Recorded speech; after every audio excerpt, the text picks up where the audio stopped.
ओम श्री गणेशाय नमः। सभी को जय श्री कृष्ण। आज से हम पुरुषोत्तम मास की कथा का आरंभ करेंगे।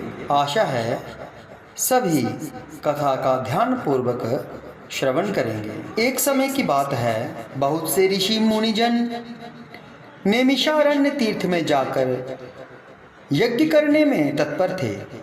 उसी समय श्री सूत जी तीर्थ यात्रा के निमित्त भ्रमण करते हुए अपने शिष्यों के सहित वहां आ गए।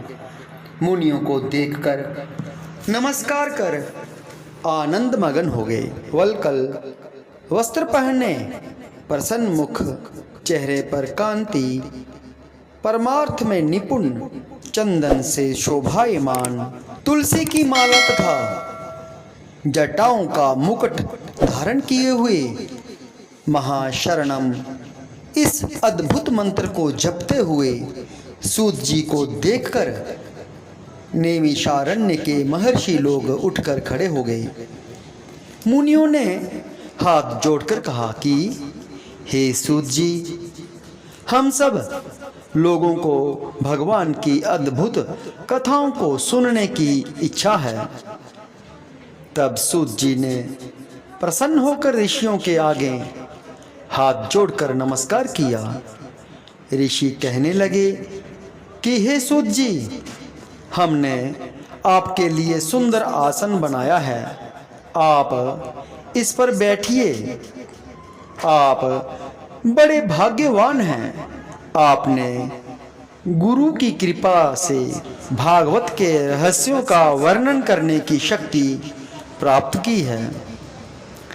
इस संसार सागर में हजारों बातें सुनने योग्य हैं, परंतु उनमें जो भी सार वस्तु हो, संसार सागर डूबते हुए को पार करने के लिए जो शुभ श्रेष्ठ कथा आपके विचार में हो, वही बताइए। शौनकादि ऋषियों के पूछे जाने पर श्री सूत जी कहने लगे, हे विप्रो, मेरे वचनों को सुनो। मैं पहले पुष्कर तीर्थ गया और वहां से हजारों तीर्थों में होता हुआ हस्तिनापुर गया। वहां राजा परीक्षित अपने राज्य को छोड़कर अनेक महापुण्यवान ऋषियों के साथ गंगा किनारे जा रहे थे। उनमें अनेक सिद्ध योगी और महासिद्ध मुनि थे। मैं वहां पर उस समाज को पूछ ही रहा था, तो वहां श्री कृष्ण भगवान के चरण कमल में मन लगाए हुए महामुनि व्यास जी के पुत्र शुकदेव जी पधारे, जिनकी 8 वर्ष की आयु, शंख के समान कंठ, ऊंचे और चिकने केशों से घिरा हुआ मुख, दृढ़ कंधे, चमकती हुई कांति थी। वह अवधूत वेश ब्रह्म स्वरूप थे। ऐसे महामुनि शुकदेव जी को देखकर सब मुनि हाथ जोड़कर खड़े हो गए। तब मुनियों के बनाए हुए कमल चक्र जैसे ऊंचे आसन पर शुकदेव जी को बिठाया गया।